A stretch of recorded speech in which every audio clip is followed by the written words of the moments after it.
Good morning friends, आप सभी का श्री कृष्णा क्लासेस कादीपुर के यूट्यूब चैनल पर हार्दिक स्वागत है। आज हम आप सबके बीच में 5 मार्च 2025 से बनने वाले जितने भी करंट अफेयर के इंपॉर्टेंट क्वेश्चन होते हैं सबको डिस्कस करेंगे। पूरा वीडियो ध्यान से देखिएगा। यदि वीडियो पसंद आए तो लाइक करिए, ज़्यादा से ज़्यादा लोग के पास शेयर करिए। चैनल पर नए हैं तो चैनल को सब्सक्राइब करें। चलिए शुरू करते हैं। सबसे पहले कल के प्रश्नों का फटाफट रिवीजन। हाल ही में विश्व वन्यजीव दिवस कब मनाया गया? 3 मार्च को। रणजी ट्रॉफी 2025 किसने जीती? विदर्भ ने। किस देश के जुरोंग रोवर को मंगल ग्रह पर प्राचीन महासागर के समुद्र तट के साक्ष्य मिले हैं? चाइना। राष्ट्रपति द्रौपदी मुर्मू ने किस राज्य के यूनेस्को विश्व धरोहर स्थल धौलावीरा का दौरा किया है? तो गुजरात। सीआईएसएफ ने प्रशिक्षण केंद्र का नाम बदलकर किसके नाम पर रखा? राजादित्य चोलन के नाम पर। अंग दान करने वाले व्यक्ति को किस केंद्र शासित प्रदेश द्वारा राज्य सम्मान देने का फैसला किया गया है? इसका जवाब हो जाएगा पुडुचेरी। भारत के पहले सौर अंतरिक्ष मिशन का नाम क्या है जिसने अभी हाल ही में सौर ज्वाला कर्नेल की पहली छवि कैप्चर की है? तो आदित्य L1।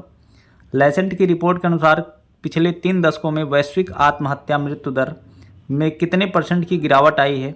30% की गिरावट आई है। दुनिया का सबसे व्यस्त एयरपोर्ट कौन सा बन गया है? Dubai international airport. पुष्प महोत्सव पलास का दूसरा चरण किस केंद्र शासित प्रदेश में शुरू हुआ? तो यहाँ पर दिल्ली हो जाएगा।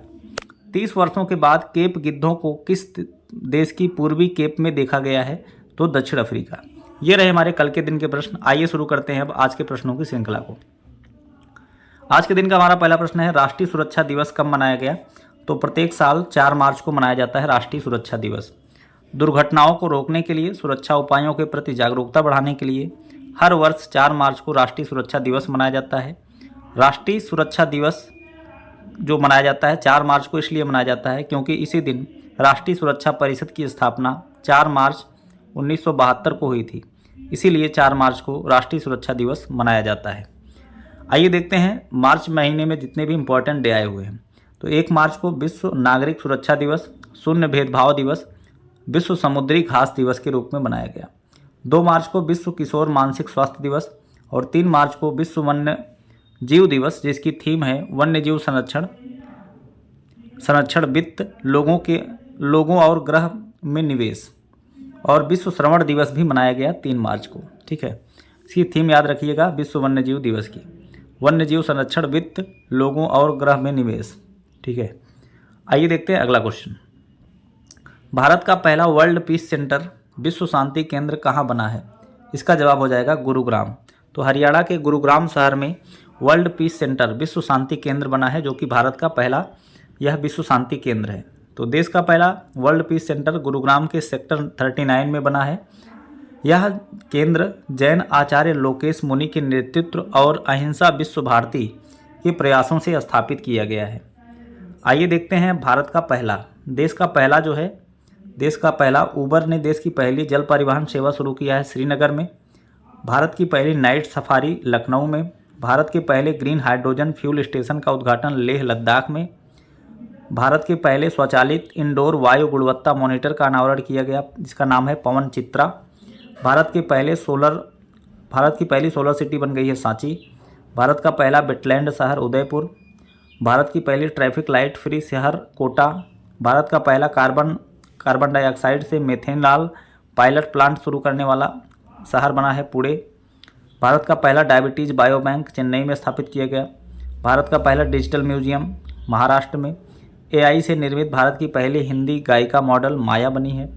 भारत का पहला अंडर वाटर संग्रहालय कृत्रिम रीफ कहाँ बनाया जाएगा? महाराष्ट्र में। मानव निर्मित द्वीप पर बनने वाला पहला अपतटीय हवाई अड्डा मुंबई में बन रहा है। गुजरात का पहला जैव विविधता विरासत स्थल बना है गुनेरी गांव। देश का पहला स्वचालित जैव चिकित्सा अपशिष्ट उपचार संयंत्र सृजनम कहाँ शुरू हुआ? तो इसका जवाब हो जाएगा एम्स नई दिल्ली। कार्बन बाजार पर पहला अंतर्राष्ट्रीय सम्मेलन प्रकृति कहाँ हुआ? तो ये नई दिल्ली में हुआ। ये सभी चीज़ें आपको याद रखनी है, अभी रिसेंटली हुई हैं सभी। उरुग्वे के राष्ट्रपति के रूप में किसने शपथ ली? तो उरुग्वे के राष्ट्रपति के रूप में यामांदू ओरसी उरुग्वे के नए राष्ट्रपति बन गए हैं। और ये उरुग्वे जो है आपका दक्षिण अमेरिकी कॉन्टिनेंट में आने वाला देश है, दक्षिण अमेरिका महाद्वीप में स्थित है। इसकी राजधानी होती है मॉन्टेविडियो। यहाँ की मुद्रा है उरुग्वेन पेसो यहाँ की मुद्रा है। और अभी इसके यहाँ राष्ट्रपति बन गए हैं यामांदू ओरसी।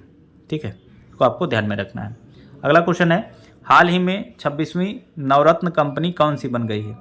तो 26वीं नवरत्न कंपनी बनी है IRFC, Indian railway finance corporation. ये भारत की 26वीं नवरत्न कंपनी बन गई है। 25वीं कौन बनी थी? 25वीं बनी थी IRCTC। IRCTC का मतलब Indian railway catering and tourism corporation limited. तो इसकी स्थापना हुई है 27 सितंबर 1999 को। मुख्यालय इसका नई दिल्ली में है। इसके CMD हैं संजय कुमार जैन। और 26वें नंबर की बनी है IRFC। इसका फुल फॉर्म होता है इंडियन रेलवे फाइनेंस कॉरपोरेशन। इसकी स्थापना 12 दिसंबर 1986 को हुई थी। इसका मुख्यालय नई दिल्ली में है। CMD और CEO है मनोज कुमार दुबे। ठीक है, तो 25वीं और 26वीं दोनों कंपनियों को आपको याद रखना है। आइए देखते हैं अगला क्वेश्चन। अगला क्वेश्चन है, हाल ही में रक्षा लेखा महानियंत्रक के रूप में किसे नियुक्त किया गया? इसका जवाब हो जाएगा डॉक्टर मयंक शर्मा। डॉक्टर मयंक शर्मा को नियुक्त किया गया है भारत का रक्षा महानियंत्रक, रक्षा लेखा महानियंत्रक, controller general of defence account, controller general of defence account के रूप में डॉक्टर मयंक शर्मा को नियुक्त किया गया है। कुछ नियुक्तियों को हम आज रिवीजन करेंगे। जैसे रेलवे बोर्ड के नए अध्यक्ष और CEO बने हैं सतीश कुमार। राष्ट्रीय सुरक्षा गार्ड यानी SG के महानिदेशक B श्रीनिवासन। CISF के महानिदेशक राजविंदर सिंह भट्टी। BSF के महानिदेशक दलजीत सिंह चौधरी। नैस्कॉम के अध्यक्ष राजेश नाम्बियार। ICC के अध्यक्ष बने हैं जय शाह। कैबिनेट सचिव बने हैं TB सोमनाथन। संघ लोक सेवा आयोग के अध्यक्ष हैं प्रीति सूदन। अंतर्राष्ट्रीय ओलंपिक समिति में एथलीट आयोग के दूसरे उपाध्यक्ष बने हैं अभिनव बिंद्रा। इंडियन आर्मी के प्रमुख बने हैं Upendra Dwivedi. State bank of India के अध्यक्ष हैं CS शेट्टी। 51वें मुख्य न्यायाधीश बने हैं संजीव खन्ना। फिक्की के नए अध्यक्ष बने हैं हर्षवर्धन अग्रवाल।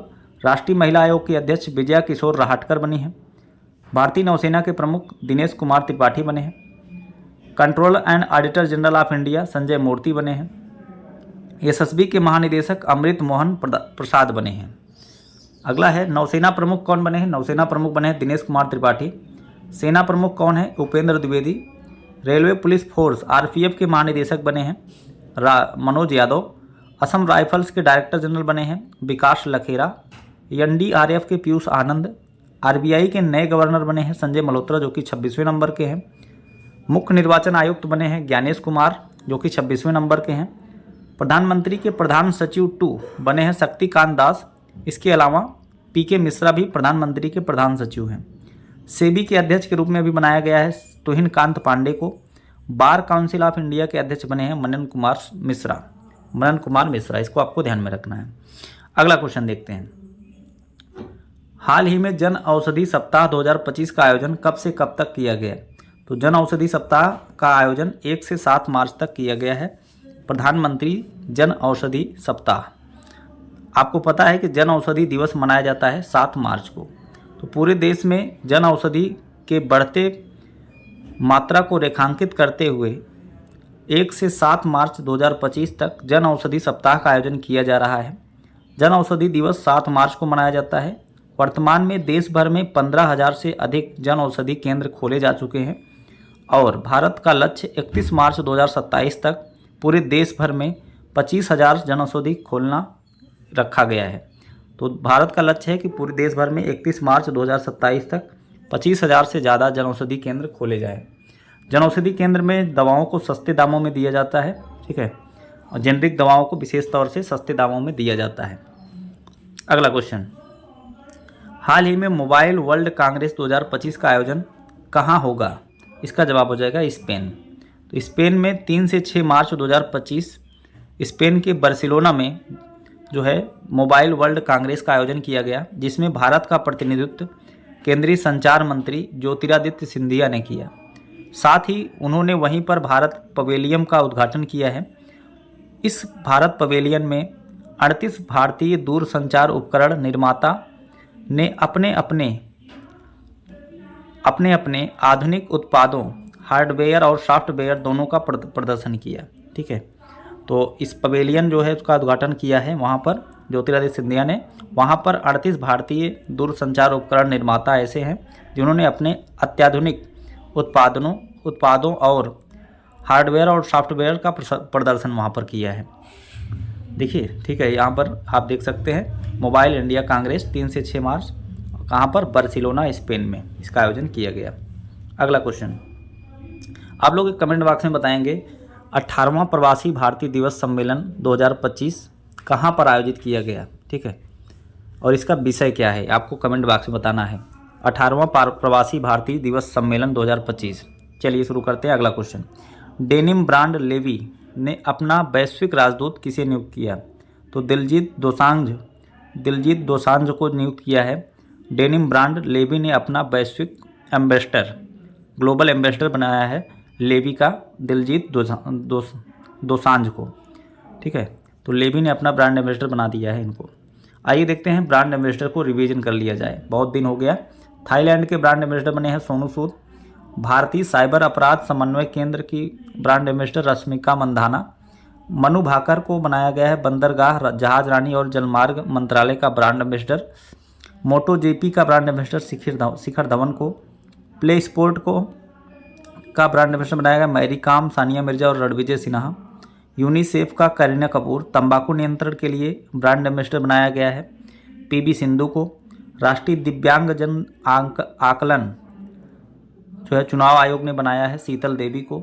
लोकसभा चुनाव 2024 का ब्रांड एम्बेसडर बनाया गया था आयुष्मान खुराना को। Fit India movement Narendra Kumar Yadav. Beti Bachao Beti Padhao Pinky जो कि मिर्ज़ापुर की हैं। स्पेस इंडिया संजना सांघी को। Bharat petroleum Rahul Dravid. Star sport Rishabh Pant. Bharat में अमेरिका का राजदूत बनाया गया है एरिक गारसेटी को। पूमा इंडिया रियान पराग और नीतीश रेड्डी को बनाया गया। अगला क्वेश्चन देखते हैं। हाल ही में चंद्रमा पर सॉफ्ट लैंडिंग करने वाला दूसरा निजी अंतरिक्ष यान कौन सा है?